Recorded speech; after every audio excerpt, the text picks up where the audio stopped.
Eu chorei junto com ele. 11h31. Viva bem na sociedade. Pois é, a gente vai falar do Novembro Azul, né? Em especial para você que é homem ou para você que tem um parceiro, né? E que precisa cuidar. Quem está conosco é o médico urologista do Hospital Mater Dei, Grupo Uroclínica IBCR, que é o Instituto Brasileiro de Cirurgia Robótica, Dr. Wendel Kruszewski. Bom dia, doutor, seja muito bem-vindo. Bom dia, Silvana. Bom dia a todos os ouvintes do programa Conexão Sociedade. Para mim é um prazer estar aqui hoje, nessa manhã, falando sobre a saúde do homem e a sua importância.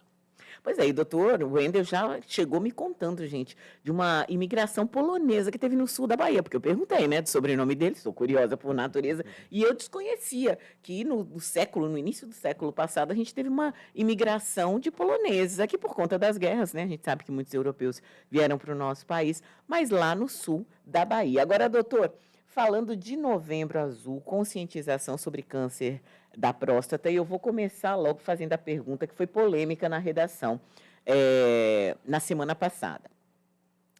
Alguns pacientes não querem fazer, eu não sei qual é o nome, se é exame de toque. Exame de toque. Pronto, isso. não querem fazer. E dizem assim, o PSA, é PSA, né? PSA. O de sangue. O PSA resolve tudo, o PSA já é um marcador, ninguém precisa ficar lá numa posição, eu não gosto. E muitas vezes não é só machismo não, viu, doutor? É porque diz assim, é mais rápido, porque aí despacha logo. O PSA em si, ele é suficiente para fazer...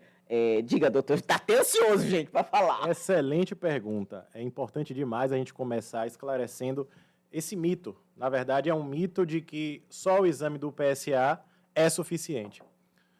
A Sociedade Brasileira de Urologia, Silvana, recomenda que todos os homens a partir de 50 anos, sem fator de risco, ou 45 anos, se ele tiver fator de risco, e aí depois eu vou falar para você quais são esses fatores, ele deve fazer o rastreio do câncer de próstata com PSA e toque retal. É muito comum a gente receber no consultório o paciente que chega com o exame de PSA, está normal. Olha, doutor, eu olhei aqui, o nível de referência é até 2,5, o meu está em 1,7. Eu não vou querer fazer o exame de toque, ou o exame de toque é desnecessário, né, doutor? Eu digo para ele, não, o exame de toque, ele ainda é recomendado, ele ainda é necessário, não existe nenhuma evidência atual que comprove que a gente deva abrir mão do exame de toque retal. Por quê, Silvana? A gente que milita na área da uro-oncologia, eventualmente pega um paciente que tem um câncer de próstata até agressivo com PSA normal e a gente detecta no toque. O toque retal, a gente consegue palpar a próstata e identificar se existe algum nódulo, alguma área suspeita para o acometimento daquela doença. E muitas vezes existem doenças agressivas em que o PSA se encontra normal. É mesmo? Exatamente. Então, aí reside a importância da combinação do PSA, que é o exame sanguíneo, é o exame simples, com o toque retal, que é um toque que, apesar dos mitos e dos medos, né, que envolvem o exame, é um toque indolor, um toque que a gente faz extremamente rápido, 5 a 6 segundos a gente consegue fazer o exame e consegue, sim, salvar muitas vidas. Bobagem, viu, gente? Para quem faz mamografia, quem não quer fazer o toque retal, devia fazer mamografia para sentir como... Ou então, um negócio chamado, sabe o quê? Esterossalpingografia.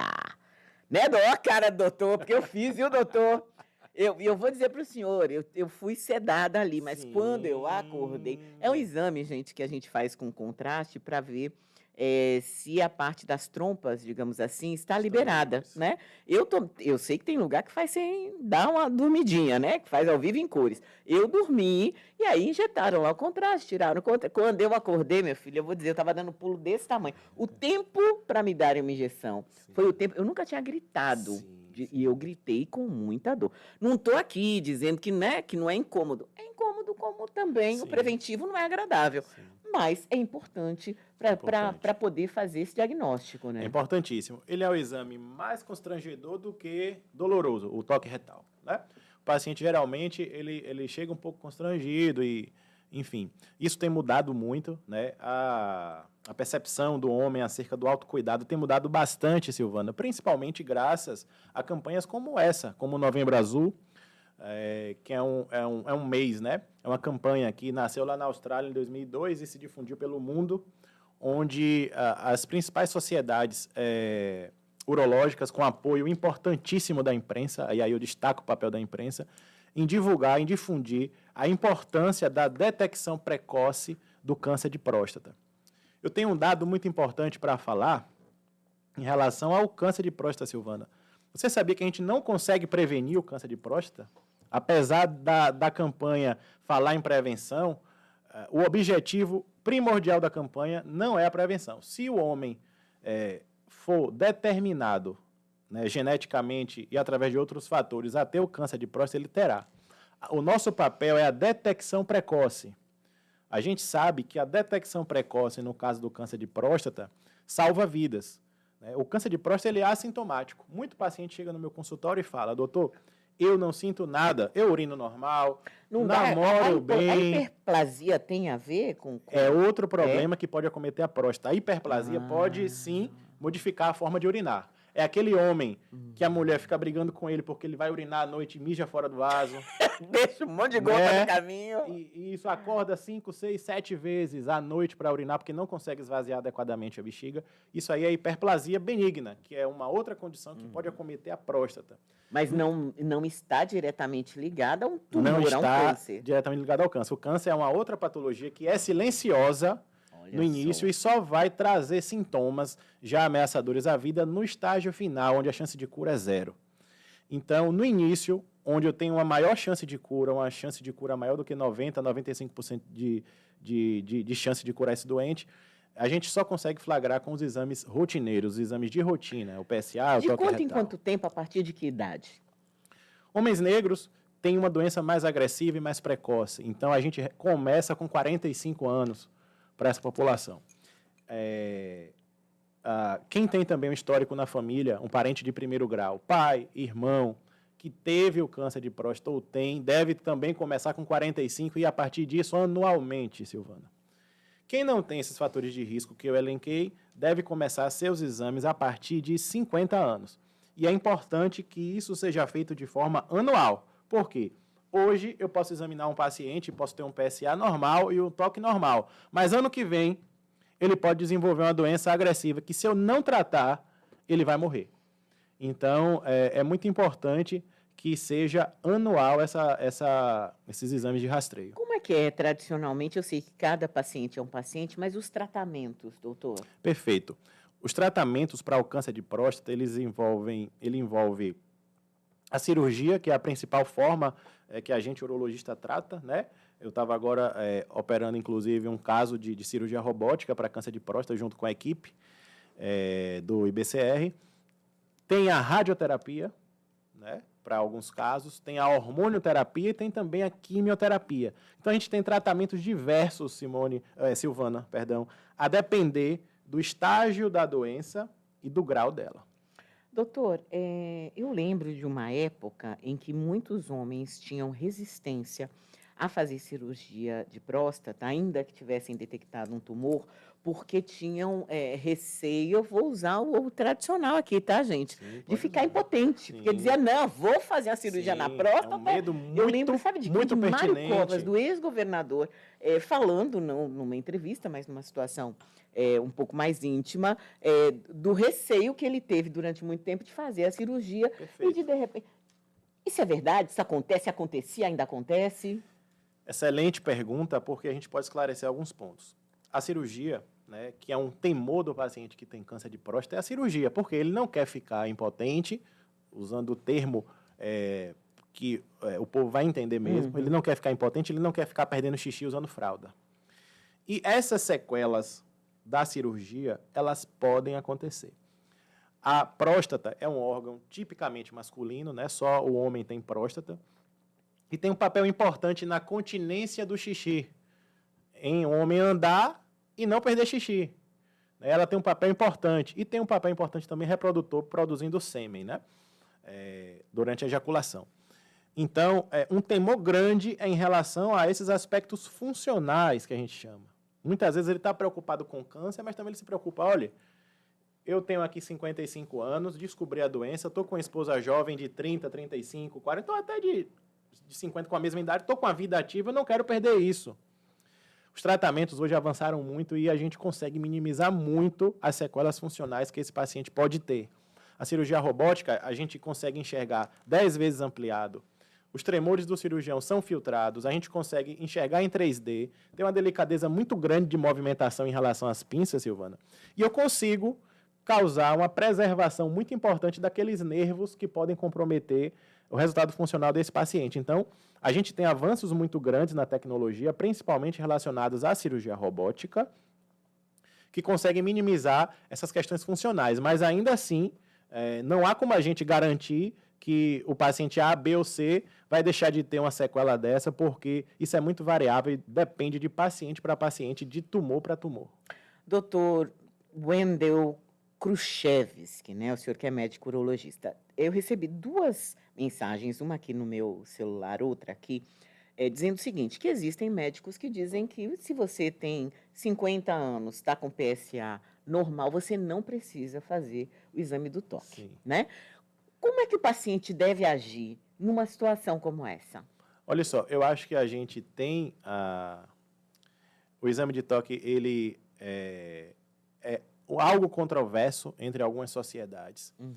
E aí eu vou citar uma historinha muito rápida do que aconteceu nos Estados Unidos. Nos Estados Unidos, os programas de saúde, eles são muito racionais, eles veem muito a parte financeira da coisa, sustentável. E aí, há alguns anos atrás, eles passaram a não recomendar mais o exame de toque no rastreio do paciente com câncer, do rastreio do paciente que visa diagnosticar o câncer. E o que aconteceu?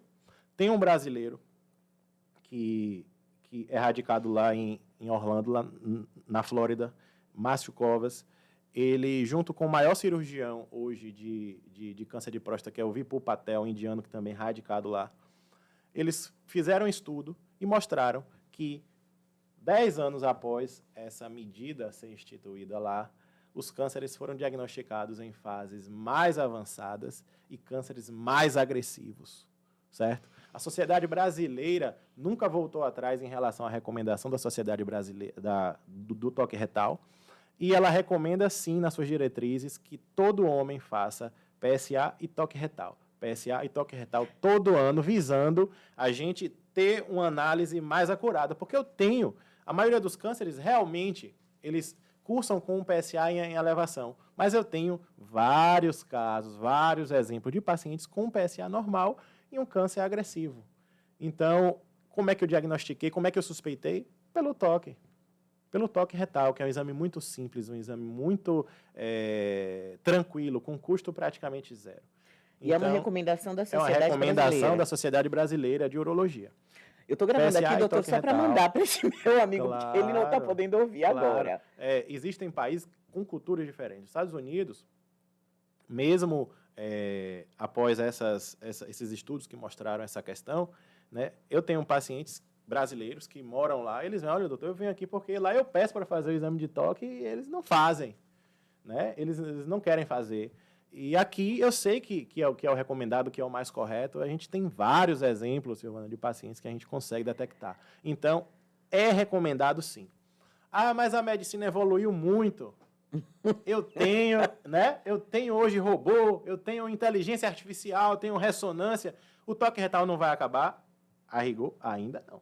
E a gente continua, viu? Fazendo ultrassom de mama e mamografia para ver se, se tem algum problema. Se eu tenho uma suspeita de câncer pelo toque e pelo PSA, eu vou pedir uma ressonância para saber se a minha suspeita se confirma ou não, certo? E a depender do resultado da ressonância, eu vou pedir uma biópsia, que é aí que eu vou confirmar a doença. Mas o toque retal e o PSA são os 2 exames, sim, de rastreio, que são recomendados pela Sociedade Brasileira. A gente não pode fugir da ciência. E sem contar o seguinte, né? Para o plano de saúde, talvez você seja só um número, mas a vida é sua. A vida e a saúde são suas. Perfeito. Quero agradecer muito aqui, doutor Wendel Kruszewski, ele que é médico urologista. Ele é urologista lá no Mater Dei, né, no Grupo Uroclínica, e no IBCR, Instituto Brasileiro de Cirurgia Robótica. Doutor, super obrigada por essa entrevista fácil e direta, porque eu realmente acho que com os outros... Tem um monte de gente falando aqui, obrigada e tal. Porque com os homens tem que ser assim um pouco mais incisivo. Eu que agradeço a oportunidade. Um parêntese rápido aqui, Silvana, por falar IBCR, é o Instituto Brasileiro de Cirurgia Robótica, do qual eu faço parte, e eu quero aproveitar a deixa e a audiência do seu programa para fazer uma propaganda de um evento que a gente está fazendo dia 22 e 23 agora em Salvador, um evento Sexta e sábado? Sexta e sábado de magnitude internacional, falando sobre cirurgia robótica, onde a gente vai ter 146 palestrantes de 19 estados do Brasil e 6 internacionais, inclusive um cirurgião da Califórnia, que é o René Sotelo, Rafael Coelho, que é hoje a maior experiência de cirurgia robótica do Brasil, e um cirurgião daqui de Salvador, que é o Dr. Nilo Jorge, que é o líder da urologia do grupo IBCR. Serão transmitidas 6 cirurgias ao vivo pelo YouTube do IBCR, cirurgias de alta complexidade, e é uma oportunidade ímpar de fomentar o desenvolvimento da tecnologia da cirurgia robótica no estado, no nosso Nordeste, né, que é tão carente muitas vezes de grandes tecnologias, e a gente pode dizer hoje que estamos na vanguarda desse tipo de tratamento no país. Então, quem tiver interesse, quem for da área de saúde, né, enfermeiros, instrumentadores, técnicos terão espaço também nesse evento. Médicos podem se inscrever através do site do IBCR. Agradeço muito a oportunidade, parabéns pelo espaço e sempre que precisar estarei à disposição. Obrigada, doutor. 11h47. Viva bem!